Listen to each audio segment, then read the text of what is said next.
What's up, YouTube? Uh, this is going to be a follow-up video to what I said about how to think about God and the non-physical beings.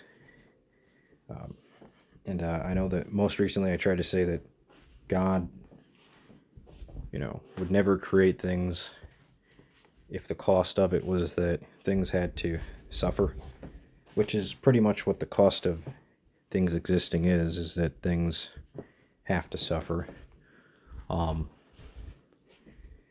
Pretty much reason being, this would be the case because if God did create things, the probability of there being another kind of set of non-physical beings that are evil and because they're dumber is pretty much 100%.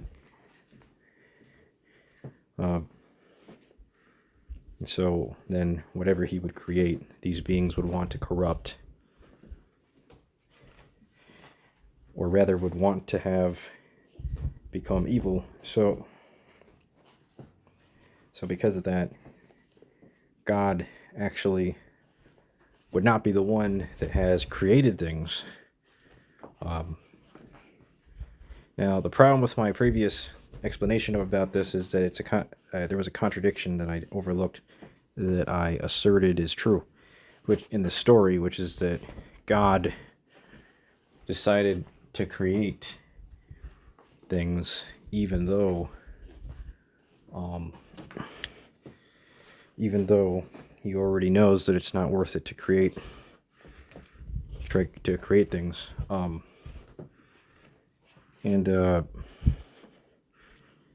Well,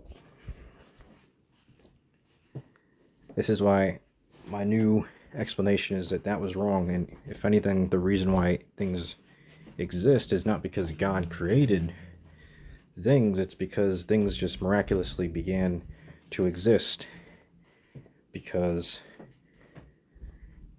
randomness happens and exists. I mean, I've gone over why that is. And so, theoretically, it could be that on the level that we can comprehend God, this story still makes sense. It's that God is not the one who created things. God miraculously began to exist, along with the evil doppelgangers of God, which miraculously began to exist. He did not create them, nor would he want to, even if he could. But the probability of them miraculously beginning to exist would be just as high as the probability of God miraculously beginning to exist. So they both would. I'm going over why I gave evidence. And so they would decide to create things. I mean, theoretically, evil doppelgangers would create things. God would not really create things. Following this logic. Because he would have no need to, as his evil doppelgangers would just create good things and bad things. Since the evil doppelgangers, going by the logic of theories I've taught most recently and in general, they would have some level of morality to them, but still be stupid, and would want to see corruption happen to the good things that they've created, being stupid and irrational in their judgment of how to best use things. I mean, everything comes with a price. If you create no evil, then you can't use all of your abilities. But at least there's no problems or serious injustices to fix if you do not create evil. Versus if you do create evil, there is you get to use your ability to do it, but with the inverse problem, which is a serious set of injustices to fix because they're serious levels of suffering. And the level of injustice is the level of suffering and the level of negativity. And I've gone over this already, but to better explain this and to have the story make more sense, the God would not really need to have created anything, would not have needed to really technically create anything or desire to.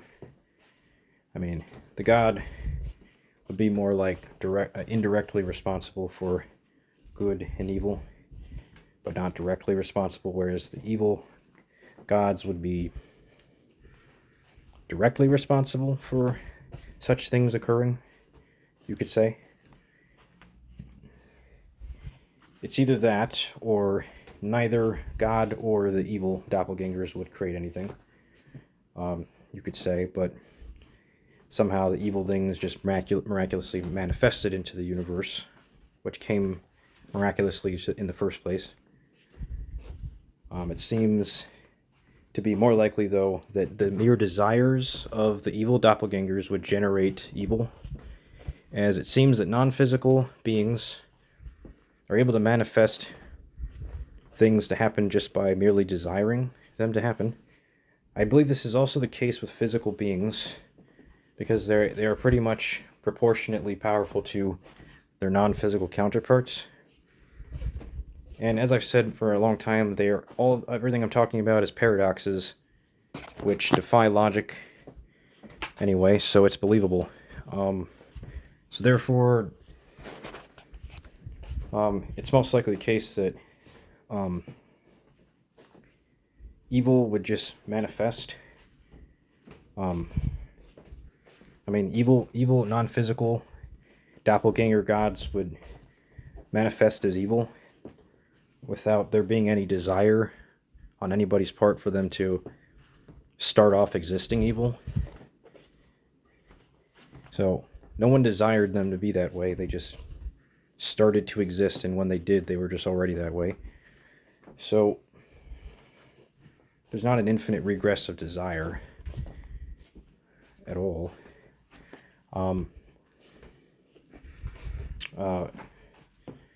Now, I do understand it's a bit confusing considering the paradox of if there's no infinite regress, then how is it that existence would begin? Because how can something start unless something desires it to start, or does something to make it start?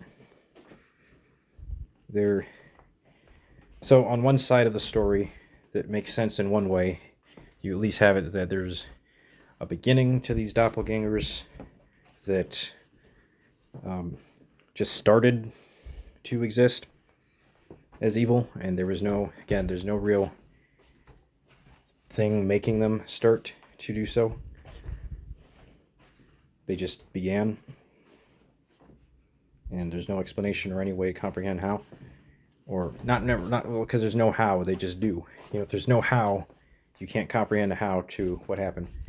So they just happened. There was no how. And then for the other side of the story of the paradox, it's that they generated themselves, and they simultaneously generated themselves for an infinite regress, meaning they always existed, and for every part of them existing infinitely, in infinite regress, they were willing themselves to do so, willing themselves into existence passively, which again is both paradoxes make no sense but are equally true,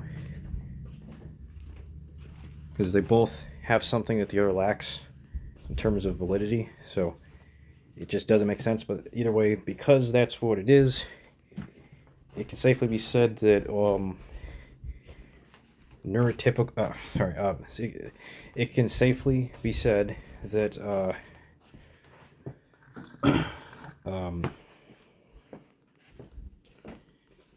they didn't really, from their perspective, at least from their opinions, at least from the opinion of the doppelgangers versus the opinion of the god or the good gods, since technically there would be multiple, not just one God, they basically would just not really necessarily desire anything to happen in terms of corrupting anything, if they don't really have to do so for there to be corrupted things. But the evil doppelgangers, being low intelligence and low IQ, theoretically might not comprehend this being the case, so might desire more than they need to desire to make what they want to have happen. Whereas the good gods, theoretically speaking, would understand that they don't necessarily need to desire. You also got to consider the possibility that the good gods weren't necessarily born omnipotent or omniscient. They just were, at least born smarter than the evil doppelgangers. And much like with brain training, they'd have some set of ways to gain intelligence and knowledge and understanding of non-physical and physical things, the same way we physical beings gain the same knowledge in physical terms. Since everything is proportionate from physical to non-physical. So that's the implication. Therefore, they probably didn't even start off omniscient and omnipotent. And by the way, what I most recently said about this is that the good gods would not really be, wouldn't even be able to overpower everything. They just be able to overpower some things. That's why I said, just because God is all powerful against some things, doesn't mean he's all powerful against everything. So when people say all powerful, you're not saying it in the sense per se that all powerful against everything. You could just be saying all powerful against some things.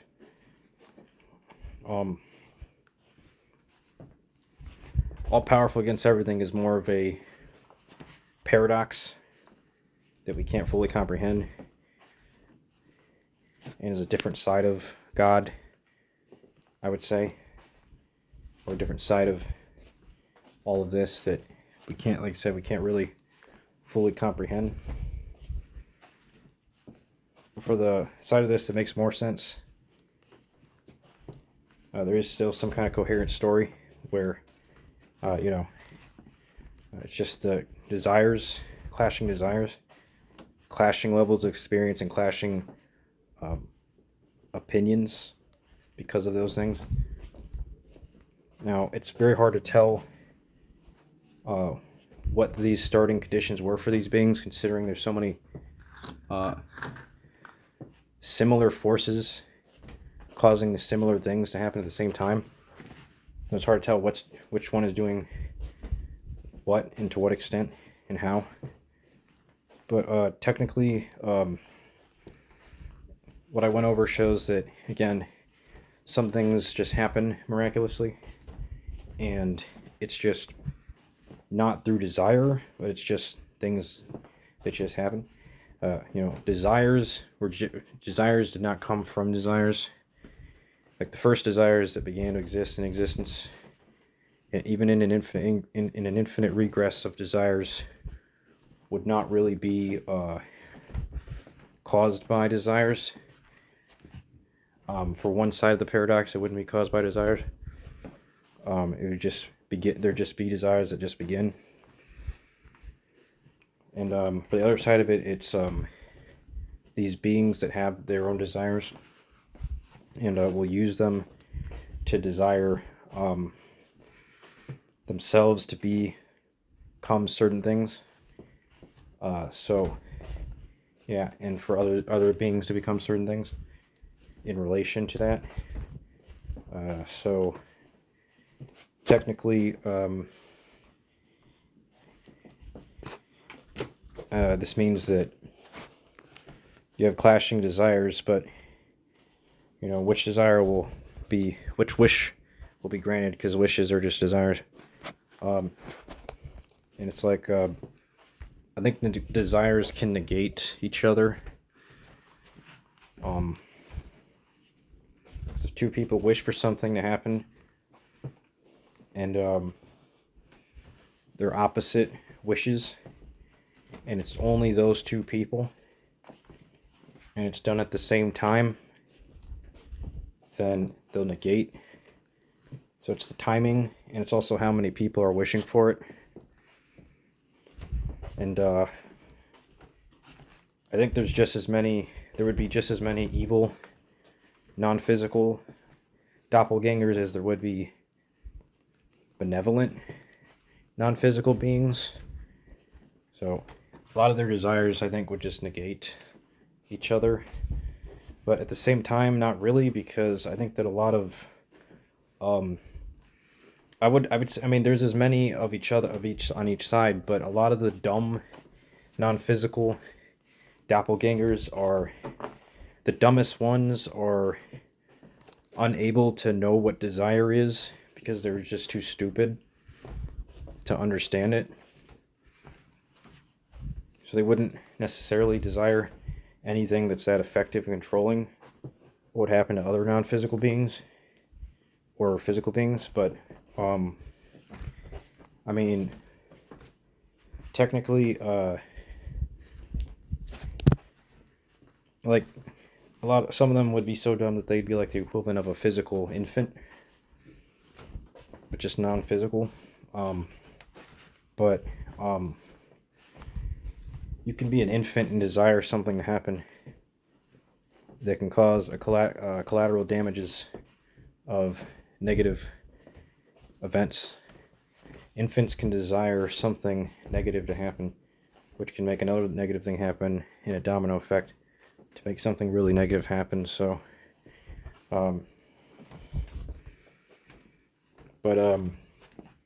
infants and weaker life forms than infants, there's things that are weaker than infants, though. Like fire molecules are weaker than infants. Gas particles are weaker than infants. Human infants or animal infants. And they basically desire things. And their desire causes them to cause a lot of damage. So it's not really true that just because the thing is really weak, that its desires can't be highly effective in controlling things. It's just the way in which it'll control things is in a negative way. So more of a negative way than a positive way, to be precise about this. So like technically this means that evil non-physical beings are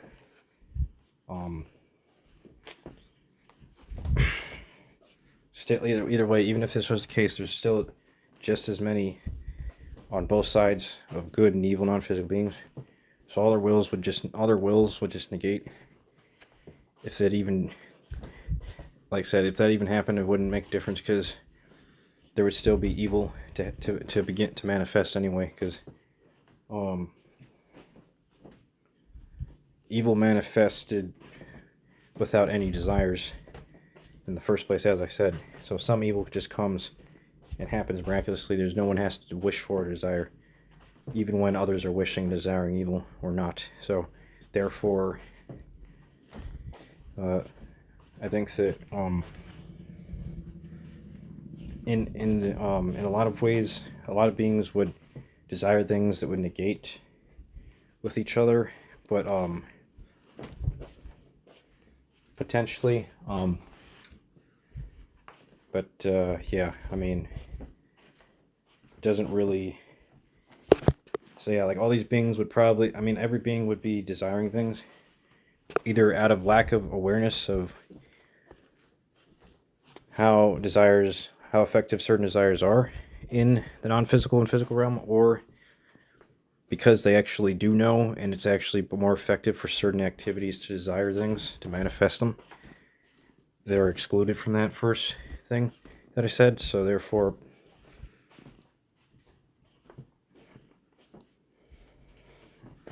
so yeah, like it's pretty obvious that there would be either way, all desires would negate, and so the real negatives that happen would externally to the desires that could generate them is just ones that happen just because for some reason they just have to happen, irregardless, and following the logic that, like I said, evil and good began to happen without there being any real cause or causation desires. There just wasn't anything to make it happen. So that shows that some things can happen that are good and evil without there being any desires for either of such. There's no force to make it happen, it just happens. So yeah, like therefore a lot of evil desires that have happened, a lot of evil things that have happened and good things that have happened is just proportionately half and half, because the mathematical probability of evil and good events is equal in probability mathematically. So therefore,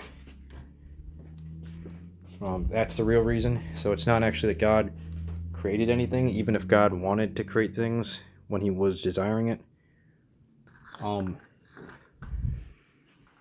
God basically created his own desires, and other beings created their own desires, like non-physical beings and physical beings created their own desires. However, they didn't actually create any events. The events that happened were just correlated to their desires, giving the illusion that their desires were generating the events that they were living through, when it was not their own desires generating it. It was really just, at least not directly. It's more like their desires were indirectly causing their events to happen, not directly. Because when their desires negated, you get no outcome other than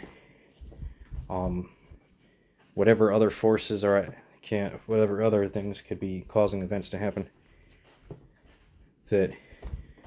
Or something like that. So, again, some things just would begin to happen that, it's not really directly from desires, it's just indirectly. Because like I said, the things that happen without there being any actual form of desire would be following the logic of the fact that, again, some forces of good and evil began without being desired to begin. So therefore it must be that how do you say it, like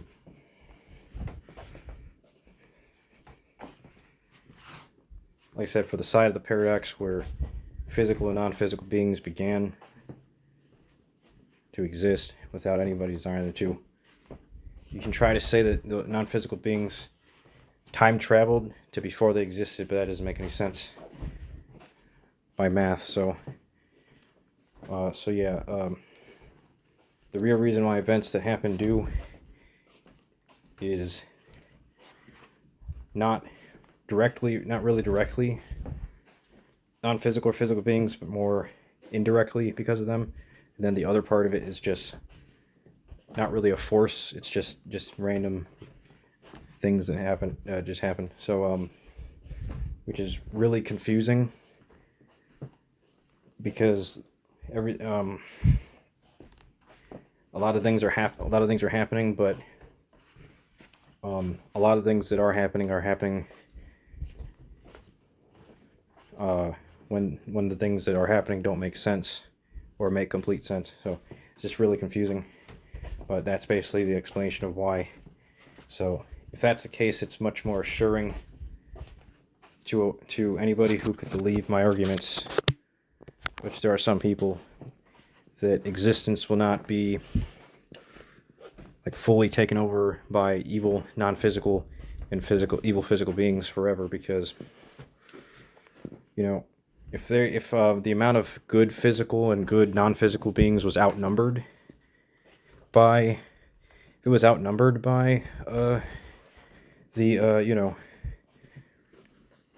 the evil non-physical and the evil physical beings, then they would have their way forever.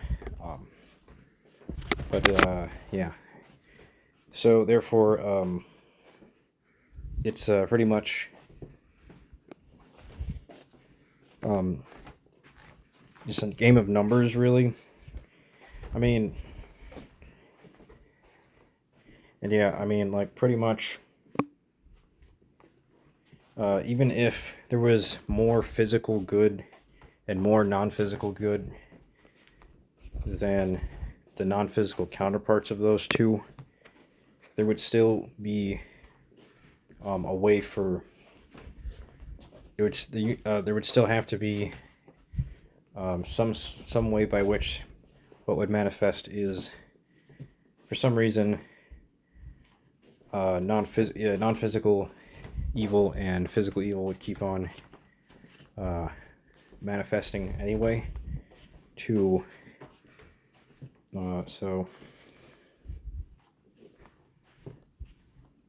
yeah, basically it's so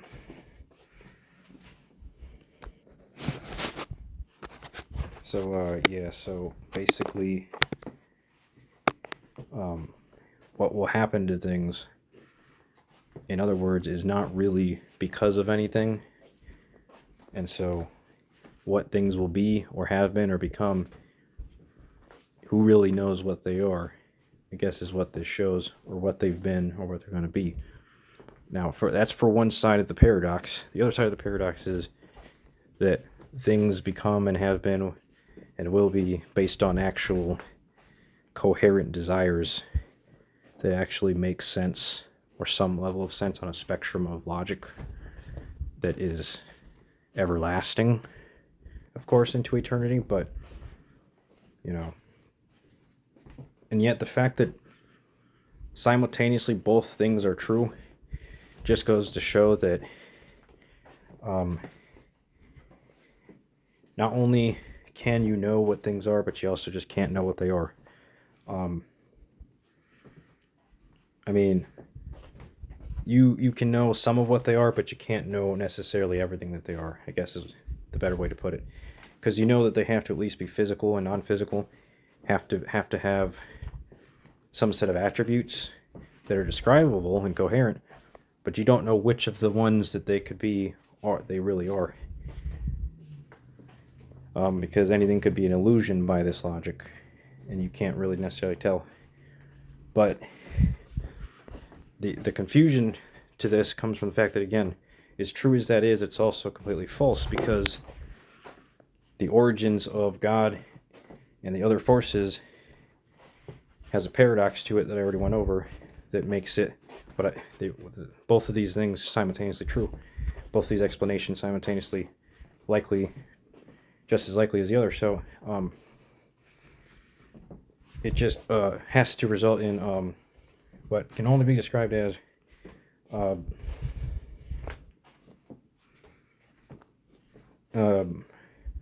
for the side of this that actually is more reassuring. It's just a lot of wills that negate on the behalf of all existing consciousness, whether physical or non-physical, or what level of morality that they are. So what does happen is basically just left up to the hands of randomness then, and they can't really change it. Other than, again, if their wills stop negating, then there's a way for that to happen. But will their wills ever stop negating? We don't know. Who really knows? Because when their very ability to control things comes from their will and is limited only to what their will can produce, but those very wills in question I just described, all of them get all of them are pretty much garbage in terms of power level, because they negate with each other when they clash and collide. Then the only thing that's really causing things to happen is just completely random. It's not really anything causing, it's just randomness. So, again, you can never tell if it's an illusion that you're in or not, for this reason. But if by some fortunate chance you are not, and that what seems to be most people's opinion, or events seem to be what they really are, as I described, even if this is true and are true, there's no telling what will happen next based on this logic. Since, again, the very thing that could save existence in the manner which I've previously said for a long time is, again, just wills that would get negated when colliding. And then anything else that can cause events isn't really desires, it's just randomness that has been tested and observed. So, therefore, if we're lucky, then it'll just be what I said before, and that's will be what the outcomes and events are. However, even if this is true, you can rest assured that there could come a time where the amount of benevolent non-physical and benevolent physical beings outnumber the number of evil non-physical and physical beings. And if they outnumber them, then theoretically speaking, they could, just take over entirely. And if they take over against them, then they can override the force that I described earlier called randomness. So yeah, I mean, the force of randomness is truly just something that, I would say, how do I describe it? The force of randomness is just something that, how do I say it? Can be overrided. How it just makes things happen, but it's not really, as a force, it's not really desire. It's just something that makes desires happen that isn't desire. And so it can be overridden, but the only way is through a certain ratio of desires. It can be overridden if the desires that do exist do not negate each other. The problem is, again, all the desires that have existed so up to a certain point were negating, so they could not override the randomness force. But as of today, I don't know if there's necessarily more good than evil in the realm of physical and non-physical. But if there is, those desires, how do I say it, would be able to pretty much control anything. So I mean, it's pretty confusing. So in other words, you might, some beings might be able to override, the good beings could, override the evil beings' desires so as to counteract the randomness force and what evil or good it can cause. Who knows what ratios it will cause, or if it will cause, what it will cause, when or where. It could be anything, but yeah, so for this reason, you can't really tell what's really going to happen or what has happened, because it could all be an illusion. You can have people look like they're in joy, and the physical matter and images and particles emulate that expression, but you can't feel what they're feeling. And if they were feeling terrible but looking in joy, like they're in joy, you can't tell if the randomness force puts you under a spell, or a randomness force defies the laws of physics and makes there be a false image in front of a negative feeling. So you can never tell what's really true. The one thing is I can say personally from my experience is, at least in this lifetime, I have pretty much done what I've said on this channel, and just got lucky. However, don't really know about the history of everybody else or everything else 100% for these very reasons. But I do know, well, I won't really know everything about the other things aside from me by this logic, but I can at least know some things. So, yeah, I don't really know what that really means, other than to just say that, you know, this might help people who, you know, again, you would hope it would help, and that they're in a state of being that they can comprehend what I'm saying. But yeah, you never really know. But yeah, anyway, that's all for this video. So yeah, good luck. Bye.